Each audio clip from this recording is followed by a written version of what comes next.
Asia की number 2 team ने पाकिस्तान को हरा दिया। हाँ जी, एशिया की नंबर 2 इसलिए कह रहे हैं क्योंकि जब पहले मैच में पाकिस्तान ने अफगानिस्तान को हराया था तो बड़े मीम बनाए थे पाकिस्तान वालों ने कहते हुए कि हाँ जी, इनको ही इंडिया वाले कहते हैं नंबर 2 टीम है। काहे की नंबर 2 टीम? लेकिन अफगानिस्तान ने बताया कि वो जो इंडियंस कह रहे थे कि वो नंबर 2 टीम है तो गलत नहीं है। वो सलमान अली आगा जो नंबर 2 टीम सुनकर मुस्कुरा रहे थे, आज जब इसे माथा पकड़े सर झुकाए इसे बैठे थे तो उनको समझ में आया कि प्रेस कॉन्फ्रेंस में किसी टीम का मजाक उड़ाना आसान होता है, लेकिन मैदान पर जिसमें जज्बा बड़ा होता है वही जीतता है। और आज अफगानिस्तान जीती है, 18 रन जीती है। सच कहें तो 18 जो है ये भी ज्यादा है, क्योंकि आखिर में हारिस रऊफ के 16 गेंदों पर 34 रन हटा दे तो पाकिस्तान जो है वो संघर्ष कर रही थी। 111 रन पर 9 विकेट थे 17 ओवर में, कहीं वो एग्जिस्ट नहीं कर रहे थे। फजल हक फारूकी गेंद उनको समझ नहीं आई थी, राशिद खान को पढ़ नहीं पा रहे थे, और नबी और नूर जो हैं ऐसा लग रहा था कि उनके बस का है ही नहीं। नबी नूर तो वो अब्बा डब्बा चब्बा चल रहा था।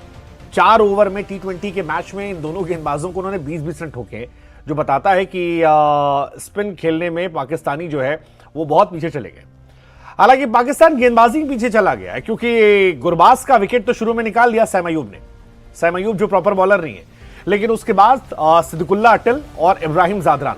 भाई साहब, मैं गया था स्पगीजा देखने अफगानिस्तान में, और जिन लोग को याद होगा कि स्पगीजा में जब मैं कमेंट्री कर रहा था तो मैंने कहा था कि यार ये लड़का इब्राहिम जादरान और अटल कमाल है। जादरान तो कई सालों से कमाल है, लेकिन सिद्दीकुल्लाह अटल को मैंने कहा था ये लड़का बहुत प्रॉमिसिंग है। इंडिया ए के सामने इसकी आतिशबाजी मैंने देखी थी और तब से इस लड़के की तारीफ करनी शुरू की थी। और आज इसने दिखाया, 45 गेंदों पर 64 रन ठोके हैं, 3 छक्का 3 चौवा, और उसी का असर था कि अफगानिस्तान ने स्कोर खड़ा किया। हालांकि मुझे पर्सनली लगा कि अफगानिस्तान ने 20, 25, 30 रन कम बनाए, क्योंकि एक समय अफगानिस्तान बहुत स्ट्रांग सिचुएशन में थे। आप देखो, अगर 17 ओवर में 145 रन थे और उनके पास 8 विकेट बाकी थे, इसके बावजूद वो 20 ओवर में सिर्फ 169 तक रह गए। तो आखिरी के ओवरों में सिर्फ 24 रन बनना, I think they deserve more than that आखिरी के 3 ओवरों में।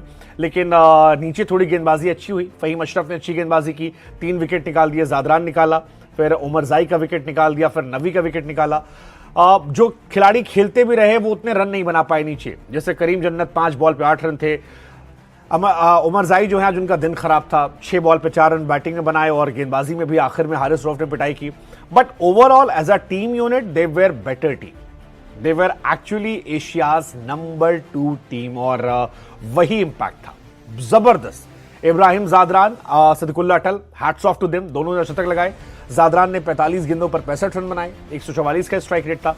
जैसे तैसे पाकिस्तान ने कमबैक किया था। एक टाइम पे लग रहा था कि 169 क्या पाकिस्तान चेज कर लेगा, पिछले मैच में चेज किया था। काफी कुछ डिपेंड कर रहा था उनकी ओपनिंग साझेदारी पर। फहीम अशरफ आज अच्छी गेंदबाजी की है, 4 ओवर 27 रन 4 विकेट। बाकी जो सब थे वो ठीक ठाक थे, मतलब शाहीन अफरीदी 4 ओवर 27 रन ठीक था। Sam Ayub was impressive. Sam Ayub Pakistan के लिए एक बड़ा एसेट है। मुझे वो एक खिलाड़ी है जिससे मैं थोड़ा इंप्रेस रहा हूं बहुत पहले से। 4 ओवर 18 रन विकेट। बाकी हारिस रऊफ बहुत महंगे साबित हुए, बट हारिस ने जितने पिटाए थे उतने बना दिए, तो आप उनको क्या ही बोलोगे। नवाज महंगे साबित थे, सुफियान आए थे वो भी महंगे साबित थे। फहीम अशरफ आई थिंक बीते कुछ सालों में उनको साइडलाइन किया गया है, इस बार जब लौटे हैं तो थोड़ी अच्छी गेंदबाजी जो है दिखाई है। लेकिन फजल हक फारूकी जो है वो शाहीन अफरीदी से ज्यादा इंप्रेसिव थे।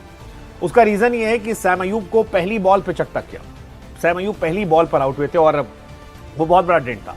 इसके अलावा साहिबजादा फरहान, उनसे एक्सपेक्टेड था वो तेज खेलेंगे, बट उनको भी थैंक यू कर दिया गया। और वो जो पावर प्ले में 2 विकेट निकाले, आई थिंक वो बहुत बड़ा इंप्रेसिव था, बिकॉज शुरू में 2 विकेट निकलना, खासतौर पर सैम अयूब जैसे प्लेयर का विकेट निकालना, गेम चेंजिंग मूवमेंट था, और वहीं से गेम चेंज हो गया।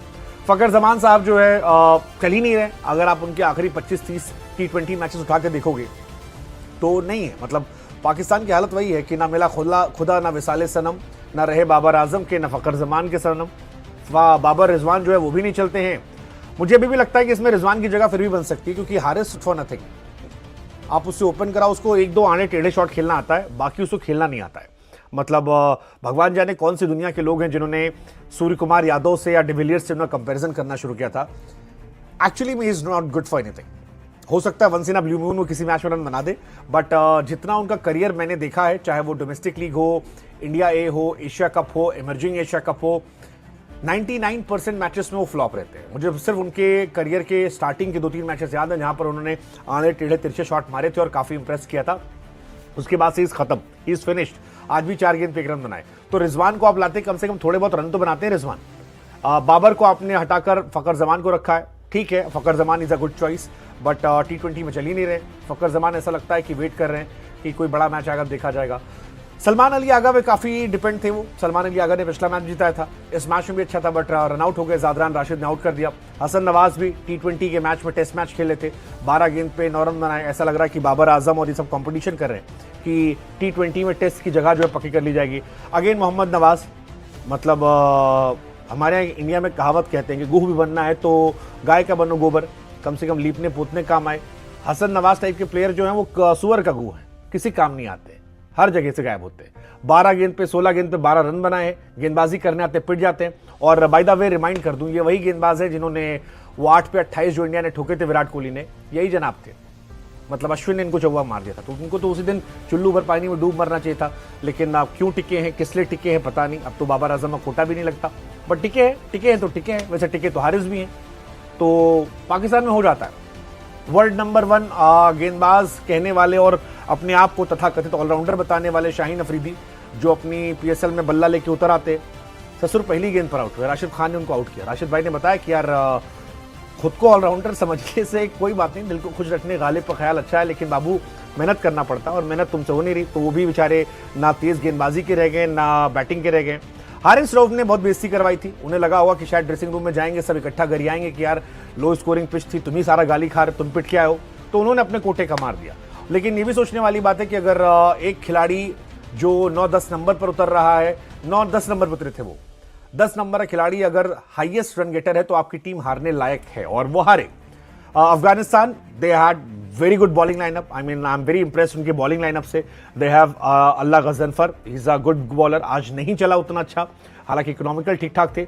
फजल हक फारूकी मुझे लगता है एक शानदार गेंदबाज है। अफगानिस्तान को 1-2 तेज गेंदबाज चाहिए। इस गीजा में भी हमने जिक्र किया था कि अगर उनके पास 1-2 तेज गेंदबाज आ गए तो वो कमाल कर देंगे। दे हैव फारूकी, नवीनुल हक है नहीं तो उमर जाई साहब यहां पर है, आज थोड़े महंगे साबित हुए, बट उनके स्पिनर्स कमाल के हैं। They have Noor Ahmad, 4 over 20 run 2 wicket. Mohammad Nabi, 4 over 20 run 2 wicket. Rashid Khan, 4 over 30 run 2 wicket. तीनों तगड़े bowler and with that they have Fazal Haq Farooqi और एक और स्पिनर गजनफर। तो 4-4 स्पिनर खिला रहे हैं वो, जो बता रहा है कि यार बॉलिंग तो तगड़ी है, but still they need a fast bowler. कब मिलेगा, कैसे मिलेगा पता नहीं, लेकिन जीत मिली है। और ये जीत मुझे लगता है अफगानिस्तान क्रिकेट टीम जो है शायद अफगानिस्तान में भूकंप में मारे गए उन 1400 लोगों को डेडिकेट करेगी। अफगानिस्तान दुनिया से कटा हुआ है। मैं बार बार कहता हूं कि अफगानिस्तान में सोर्स ऑफ हैप्पीनेस सिर्फ क्रिकेट है। मैं वहां गया हूं, गलियों में गया हूं, सड़कों पे घूमा हूं, और मैंने वहां खुशी महसूस की लोगों में। और उस खुशी में ये मैंने देखा यार, वो लोग पैशनेट हैं, पागल हैं, और उस पागलपन में क्रिकेट को वो पूछते हैं। तो जिनकी डेथ हुई है, शायद दुनिया की निगाहें जाएं। खिलाड़ी जो हैं वो दुनिया से अपील भी कर सकते हैं कि भाई साहब हमारे मुल्क की मदद कीजिए। इंडिया गया है मदद करने, बट मैं चाहूंगा कि अफगानिस्तान को और भी लोग मदद करने सामने आए। तो जो गए उनको तो वापस नहीं ला सकते, लेकिन फिर भी एक खुशी का क्षण जो है ये जीत के जरिए डेडिकेट हो सकता है। और इसलिए मैं चाहता भी था कि आज पाकिस्तान की हार हो, अफगानिस्तान की जीत हो, क्योंकि अफगान लोग ये जीत डिजर्व करते थे। शायद थोड़ी सी खुशियां, क्योंकि बहुत दुख उनके यहाँ चल रहा है, हालात बहुत खराब वहां पर है, और 1400 लोगों की मौत हुई है, 2500 से ऊपर लोग घायल हैं, इतने रिसोर्सेस उनके पास नहीं, दुनिया कट चुकी है। ऐसे में ये जीत मुझे लगता है कि एक बहुत ज़रूरी जीत उनके लिए है। पिछले मैच में उनकी हार के बाद मजाक भी उड़ाया गया था, काफ़ी ज़्यादा उन्हें चिढ़ाया गया था, लेकिन उस चिढ़ाने का मुंह से नहीं, परफॉर्मेंस से जवाब दिया। हालांकि अफगानिस्तान क्रिकेट बोर्ड के CEO साहब जो है, उनसे मेरी बात हो रही थी, तो उन्होंने एक बड़ी जबरदस्त बात कही। उन्होंने कहा यार हमें एशिया की नंबर 2 टीम कहकर चिढ़ाया जा रहा है। उन्हें लग रहा है वो चिढ़ा रहे हैं, पर हम इस बात से खुश हैं कि पाकिस्तान अफगानिस्तान से अपनी तुलना कर रहा है। वो इस बात की तुलना कर रहा है कि तुम नहीं, हम नंबर 2, इशारों में कहना चाह रहा है। वो कह रहे हैं कि यही हमारी जीत है, क्योंकि पाकिस्तान के पास जो रिसोर्सेस हैं क्रिकेट में और हमारे पास जो रिसोर्सेस हैं, जमीन आसमान का फर्क है।